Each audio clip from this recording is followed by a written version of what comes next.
Hi there. So being the 10th PIT talk, I will be the least technical talk that you have had your entire conference. I can promise you that. This is my first TED Talk, so I did have to cheat a little bit and bring notes. But again, thank you very much for having me here. And I just want to tell you today what FEMA does, what our mission is. And if we haven't worked together much in the past, I'm going to step back. I feel like I'm loud. I'd ask you to think about how can we change that moving forward.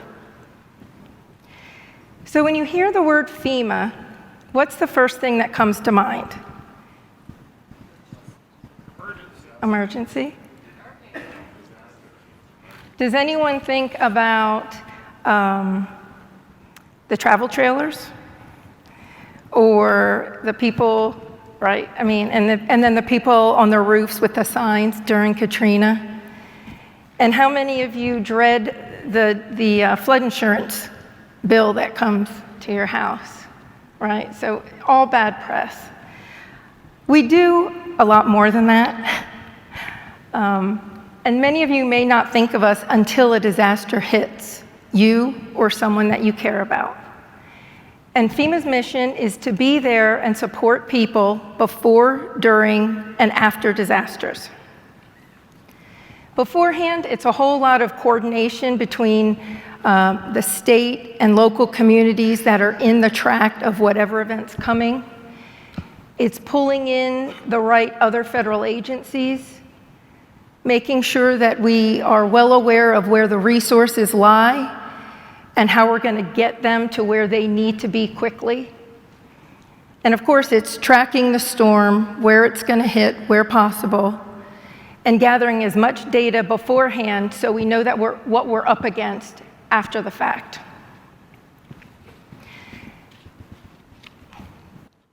After the storm hit, we're there on the ground. It may be our individual assistance programs that are meeting with the people, taking down their information, and making sure that they're getting the help that they so desperately need. It could be coordinating and going out in the field and site visits with the state and local officials, documenting the damage that's been done to the houses as well as the public infrastructure.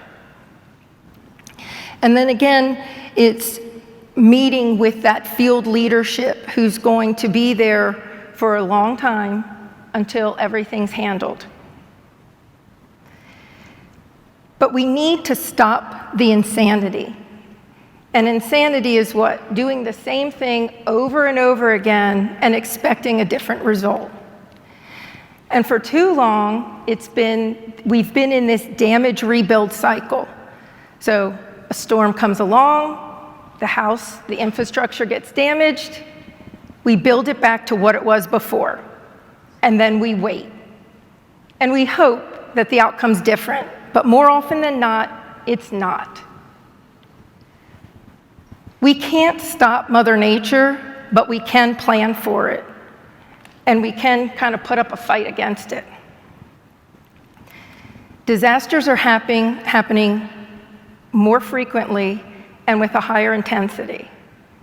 And so it's time for us to become proactive.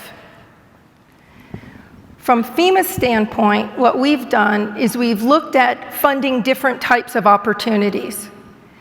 We want to build resilience. We want to build back stronger, and that's where the mitigation side of FEMA comes in. We don't want to build back what it was.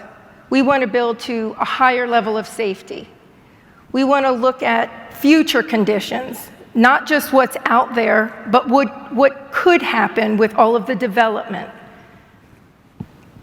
Look at inundation mapping. Taking a look also at the building codes. Once a disaster hits, we send out a mitigation assessment team, and they go out and do just that. They look at the damages, they look at the age of the structures and the infrastructure that was impacted, they look at the codes and standards that were followed and in place at that time of construction, and they see if they're still relevant. And if not, that's when they come back and they start making recommendations on what should change in order to make things better. Another thing to look at too would be the green infrastructure, right?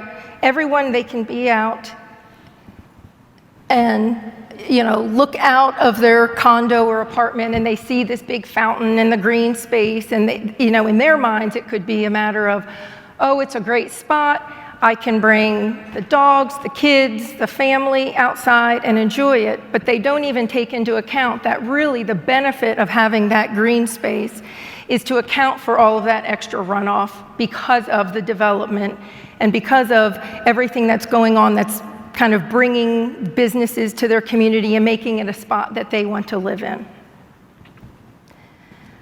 Another thing that FEMA is doing is we also have a national risk index. And what that does is that helps us visualize all the different threats and risks, natural hazards in a given community. And sometimes it highlights hotspots for us. But what it also kind of has us keep in the back of our mind is, okay, maybe we're building back because there was damage from hurricane wind. But in addition, it looks like there also could be land subsidence in this area, or they could be at high risk for flooding.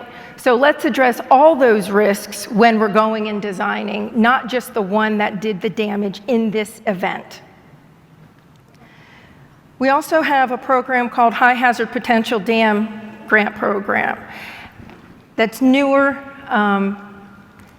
If you want to come work for FEMA, we are going to have a lot of things going on with that right now, but really focusing more on the dams and how we really do need to make sure that everything is maintained and operational to keep those people in those areas safe. We're also, outside of like a tangible, we're really focusing on educating. We want to educate the communities, the community leaders, the private sectors on how to mitigate. One thing that just recently happened is, if you saw in the news, Kentucky had a huge number of tornadoes that swept through the state. And unfortunately, there were many structures that were out there that a lot of people worked in. Most of them were like large warehouses, but that they had no safe rooms, no safe space for them to go. So of course, at this disaster, as we're rebuilding, one of the priorities of the state is to make sure that their homeowners, their community members, have a safe refuge. And we found this out just by walking through with the communities. One of the counties asked for us to come and give a training, and they wanted a very technical training going over our publication regarding the safe room construction. They're bringing in all of their contractors, all of the building officials, because they want to make sure that people know how to do it to FEMA standards in this instance. And just from that small, like one-day talk, they're now talking about updating their building codes and actually including FEMA's guidelines for these safe rooms to be part of their building code, so that people aren't claiming them to be safe areas, and in fact, they might just be, bigger closets with like a little thicker walls. And so I just think it's really, though, we need the community to kind of do it with us, because we can't be federal agency coming in and pointing fingers and telling people what needs to be done. We need them to partner with us. And we need you as well, because you are the experts in your field. You know how to build it. You know what to look for. We just heard the numbers, and you know everything that you're supposed to look for. And then we need you to work with the communities and help them understand why it's so important to build this way. It might cost a little bit more money up front, but it saves so much in life and property in the long run. Innovation starts at the local level. We're here to support you and to provide guidance as far as what FEMA requires, but we are going to look to you as experts in your field. So please help us build resilience together. Thank you.